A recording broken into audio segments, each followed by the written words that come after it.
मित्रांनो, आताच्या क्षणाची सर्वात मोठी बातमी आलेली आहे ती म्हणजे आपल्या भारत देशात नागरिकत्व सुधारणा कायदा म्हणजेच सिटीजनशिप अमेंडमेंट ऍक्ट अर्थात सीईए लागू करण्यात आलेला आहे। मित्रांनो, बऱ्याच दिवसापासून प्रतीक्षित असलेल्या या कायद्याला अखेर आपल्या भारत देशात लागू करण्यात आलेले आहे। सन 2019 मध्ये संसदेत हा कायदा पारित करण्यात आलेला होता, परंतु तो लागू करण्यात आलेला नव्हता। अखेर काल या संदर्भात भारत सरकारने नोटिफिकेशन जारी केलेले आहे। या संदर्भातील सर्वात पहिले माहिती देशाचे गृहमंत्री माननीय अमित शाह यांनी आपल्या एक्स हँडलवरून या ठिकाणी दिलेली आहे। तर नेमकं हे नागरिकत्व सुधारणा कायदा म्हणजेच सिटीजनशिप अमेंडमेंट ऍक्ट अर्थात सीईए काय आहे हे आपण या व्हिडिओमध्ये थोडक्यात जाणून घेणार आहोत।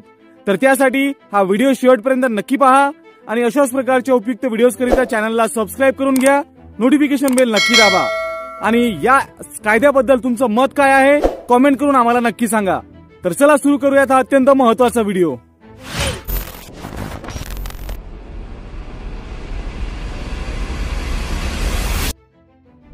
मित्रांनो, सिटीजनशिप अमेंडमेंट ऍक्ट सीईए अर्थात नागरिकत्व सुधारणा कायदा काय आहे हे थोडक्यात या व्हिडिओमध्ये आपण जाणून घेणार आहोत।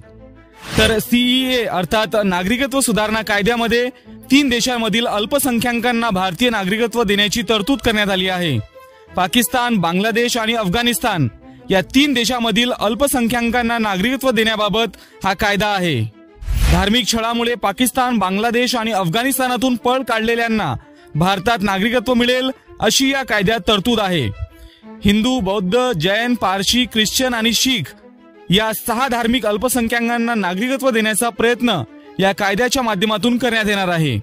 सद्यस्थितीत भारताचं नागरिकत्व मिळवण्यासाठी कुठल्याही व्यक्तीला भारतात किमान 11 वर्ष राहणे आवश्यक आहे। मात्र नागरिकत्व सुधारणा कायद्यामुळे ही अट शिथिल होऊन 6 वर्षांवर येणार आहे। पाकिस्तान, बांगलादेश आणि अफगाणिस्तानातून 31 डिसेंबर 2014 पूर्वी भारतात आलेल्यांना भारताचं कायमस्वरूपी नागरिकत्व दिलं जाणार आहे। यामध्ये हिंदू, बौद्ध, जैन, पारशी, ख्रिश्चन आणि शीख समाजाच्या नागरिकांचा समावेश असणार आहे। तर या कायद्यामध्ये मात्र मुस्लिमांचा यामध्ये समावेश करण्यात आलेला नाही। तर यामुळेच मुस्लिम समाजाचा या कायद्याला विरोध आहे। तसेच देशातील जवळपास सर्वच विरोधी पक्षांचा सुद्धा या कायद्याला विरोध आहे। तरी सुद्धा हा कायदा आता देशात लागू करण्यात आलेला आहे।